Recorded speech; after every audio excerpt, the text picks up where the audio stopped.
혹시 지금 퇴사 생각 중이신가요? 생각이 한 번 들면 계속해서 들게 되거든요. 내가 회사원 직장인이 안 맞나 생각이 드시는 분들, 내가 진짜 좋아하는 게 뭔가 생각하시는 분들, 그리고 또 취업 준비하시는 분들, 20대 초반에 진로를 찾아가고 계신 분들, 제가 3번의 회사 생활을 거치면서 했던 경험들과 느꼈던 생각들을 말씀드릴게요. 저도 그 망설임과 고민하는 시간들을 거쳐서 얼마 전 퇴사를 했는데, 퇴사 전에 왔던 일명 퇴사 시그널이라고 할까요? 그거에 대해서 오늘 한번 이야기를 해보려고 해요. 본질적으로 퇴사라는 게 회사를 나온다는 행위잖아요. 그래서 저희 회사 생활 스토리를 한번 먼저 이야기를 해보려고 합니다. 일단 저는 공대를 전공했고 바로 이전 직장은 전공이랑 관련된 회사에 연구개발 직무로 근무를 했었습니다. 1년 8개월 정도 근무를 했었고요. 근데 저는 회사 생활을 거의 학교 다닐 때 산학 인턴으로 6개월에 중간에 재밌어 보이는 일이 생겨서 그거 관련해서 회사를 또 6개월 정도 다녔었어요. 그래서 총 회사 생활이라 하면 한 2년 8개월 정도, 약 3년간 근무를 했다고 할 수 있습니다. 어쨌든 이렇게 총 2년 8개월, 약 3년 정도 회사 생활을 해본 사람의 입장에서 말씀드리는 이야기라는 점 참고해 주시고요. 일단 제가 첫 번째 회사는 학교에서 연계해서 가는 흔히들 아는 현장 실습이었고요. 직급은 그래서 인턴으로 갔었어요. 이제 여기는 무역 관련했던 공기업이었고 저의 진짜 첫 회사 생활이었고요. 공기업이라 그런지 시스템 자체가 정말 잘 되어 있고 뭐 신입사원이나 인턴들이 오면 어떻게 해야 한다 그런 게 문화 같은 걸로 이렇게 잘 짜여져 있었고 시스템 같은 게 잘 짜여져 있다는 것 자체가 좀 아무래도 그걸 지켜야 한다는 게 강하니까 보수적이다라는 느낌도 강했던 것 같아요. 이 첫 번째 회사에서는 거의 사무 업무만 봤습니다. 네, 무역 관련한 회사였기 때문에 수출입 관련한 내용들을 엑셀 데이터로 다루는 그런 류의 업무들을 많이 봤었고요. 그때는 회사 생활이 정말 처음이라서 모든 게 다 새롭고 그리고 또 그게 학교 사람들이랑 같이 간 거였어서 재밌기도 하고 그랬어요. 근데 그게 6개월이라는 기간이 있었는데 중간에서 후반부가 될수록 뭔가 좀 이상한 느낌이 들더라고요. 내가 여기서 뭘 하고 있는 거지? 이런 생각들이 좀 들기 시작했어요. 그리고 이제 거기는 문화 같은 게 좀 정해져 있다고 했잖아요. 저희는 아무래도 인턴이다 보니까 이벤트 챙기는 거나 그런 잡다한 일이라고 할까요? 그런 일들을 좀 많이 챙겨야 됐던 것 같아요. 그래서 뭐 좋은 일이 있거나 이벤트가 있어서 응원을 해야 하거나 축하할 일이 있거나 뭐 그러면 이제 인턴이나 신입분들이 나서서 그런 것들을 도맡아 하는 문화 같은 게 있었고요. 그래서 열심히 또 그런 걸 준비를 했죠. 이게 나쁘다고 이야기하는 게 아니라 새로 들어왔고 일을 배운 입장에서는 당연히 회사의 작은 일부터 맡아서 하는 게 맞다고 생각을 해요. 그래서 주로 뭐 서류를 정리한다던가 비품실이나 상비실 뭐 이런 데를 좀 정리하고 관리하는 일들도 맡아서 했던 것 같아요. 근데 제가 그 이벤트를 준비하던 때였는데 거기 센터장님이었나? 좀 높으신 분께서 지나가시면서 너네 지금 뭐 하고 있는 거냐? 뭐 이게 중요한 일이냐? 뭐 이런 식으로 저희한테 이야기를 하고 가시더라고요. 저도 그냥 정신없이 이건 우리가 해야 되는 일이니까 하는 거지 하면서 하다가 그런 얘기를 들으니까 좀 현타가 오더라고요. 그리고 혼자 쉴 수 있는 의자 같은 게 있었어요. 그 의자에 가서 좀 쉬곤 했었는데 의자에 앉아서 혼자 생각하면서 뭔가 다 의미가 없고 회사 생활은 원래 이런 건가? 이런 생각을 좀 자주 했던 기억이 나요.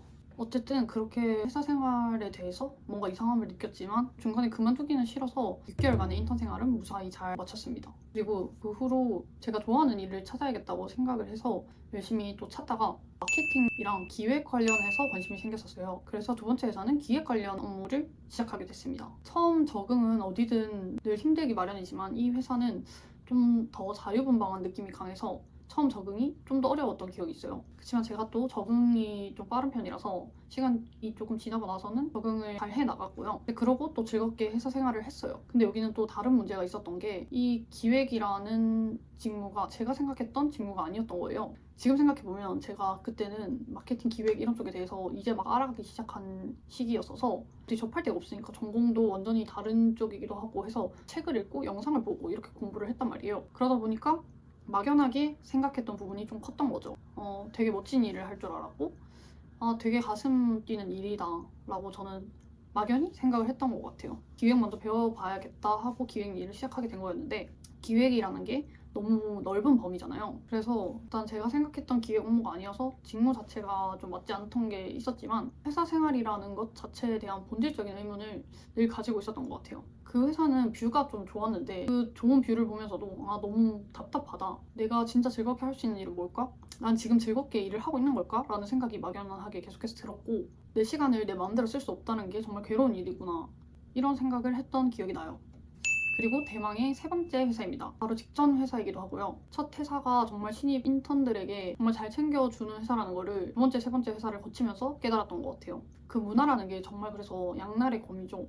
어쩔 땐 나를 잘 뿌리 내리게 할 수 있는 힘이 되기도 하고 어쩔 땐 거스를 수 없는 힘이 되기도 하니까요. 어쨌든 세 번째 회사에서는 제가 딱 들어갔을 때 제 사수분으로 정해졌던 분이 퇴사를 준비 중이셔서 타이밍이 좀 그랬어요. 일단 저는 이제 막 들어왔고 적응을 해야 되니까 부랴부랴 일을 하랴 생활에 적응하랴 부단히 노력을 했고요. 초반에는 일이 너무 빡세서 이 전공 관련된 일을 끝까지 한번 해보자. 그래도 후회 없이 한번 해보자. 이렇게 해서 전공 관련한 일을 시작하게 된 거였는데 어쨌든 첫 회사도 공대생들의 글로벌 역량 향상이라는 명목 하에 무역 관련 회사로 실습을 갔었고 두 번째도 제가 좋아하는 일을 좀 경험해보고자 전공이랑 완전히 관련 없는 일을 하다 보니까 세 번째 회사였지만 전공 관련된 일은 처음이었던 거예요. 그래서 아무튼 일이 매우 빡셌습니다. 진짜 초반에는 그냥 일 끝나면 쓰러져서 자고 계속 이거의 반복이었던 것 같아요. 근데 적응이 되고 나서부터는 또 다시 그 본질적인 의문과 무료함이 찾아오도록 나는 무엇을 위해서 이 일을 하는가? 이 일을 통해서 내가 얻을 수 있는 게 무엇인가?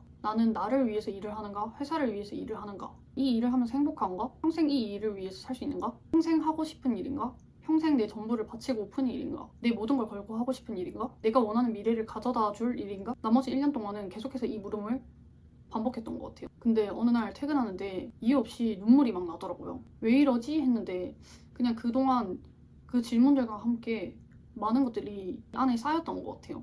그래서 그 뒤로부터는 회사 다니면서 다른 부업도 해보고 내가 진짜 하고 싶은 게 뭔지 엄청 찾아다니고 그 과정들을 그래도 회사를 다니면서 해보려고 회사 마치면 혼자 카페 가서 계획하고 영상 보고 혼자서 공부하고 책 읽고 한동안 그렇게 지냈어요. 근데 이게 시간이며 체력이며 한계가 있잖아요. 점점 몸이 망가지더라고요.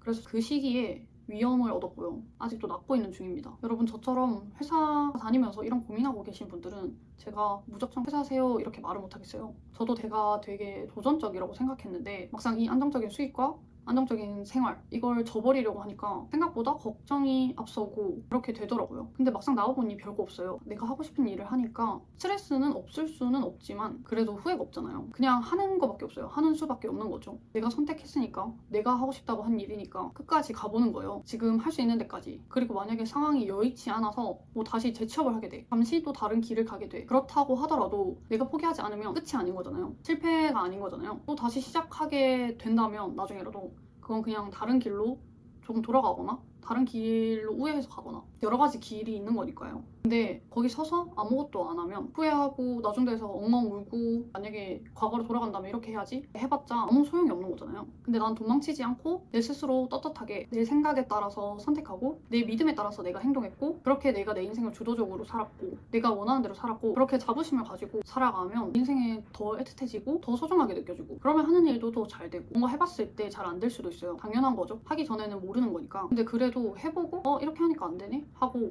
또 수정하고 이렇게 하다 보면 진짜 내가 원하는 방향대로 길이 조금씩 나오고 그러면 또 좀 되네 하면서 또 가보고 좀 더 가보고 이렇게 할 수 있는 거잖아요. 근데 아무것도 안 하면 진짜 아무 일도 일어나지 않잖아요. 그래서 저는 아무것도 하지 않는 거, 아무것도 바뀌지 않는 거, 내가 괴로워하는 이 지금이 계속 지속되는 거 그게 더 무서워서 그래서 퇴사를 결심했어요. 저처럼 안정적인 삶과 내가 진짜 원하는 삶에 대한 도전 혹은 그걸 찾는 여정일 수도 있어요. 내가 원하는 걸 찾는 여정이요. 그 사이에서 고민 중인 분이시라면 내가 어떤 걸 더 무서워하는지 생각해보세요. 지금처럼 이 삶이 계속되는 거, 이 괴로움과 무료함과 무의미함으로 지속되다가 그것에 대해서 무뎌지는 것. 그래서 결국은 내가 원하는 삶이랑은 전혀 반대의 삶을 사는 거죠. 그리고 지금 잠깐 안정적인 삶을 내려놓고 언제까지인지 알 수 없겠죠. 언제까지더라도 알 수 없을 만큼 그 기간 동안 완전히 모든 걸 내가 바꿔서 내가 원하는 삶으로 나아가기 위해서 정말 모든 노력을 다 해보고 이루기 위해서 내 모든 걸 거는 것. 그 중에서 내가 어떤 걸 더 무서워하는지 그걸 생각해보니까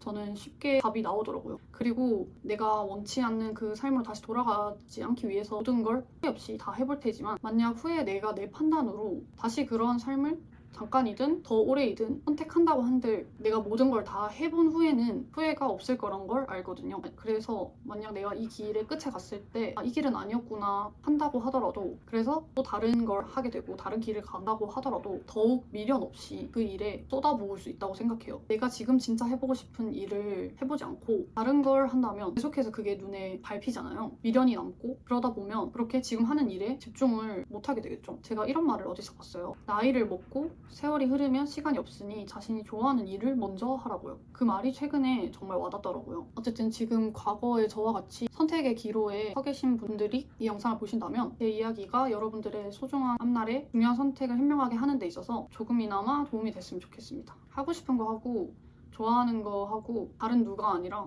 내가 진짜 행복하고 즐겁게 내가 원하는 대로 그렇게 살아요, 우리. 어떤 선택을 하든 간에 그 책임은 내가 지는 거니까. 그리고 그 선택을 스스로 후회하지 않게 가치 있게 만드는 건 자기 몫이라고 생각해요. 어떤 선택을 하든 간에 저도 늘 응원하도록 하겠습니다. 우린 또 잘 해나갈 거니까요.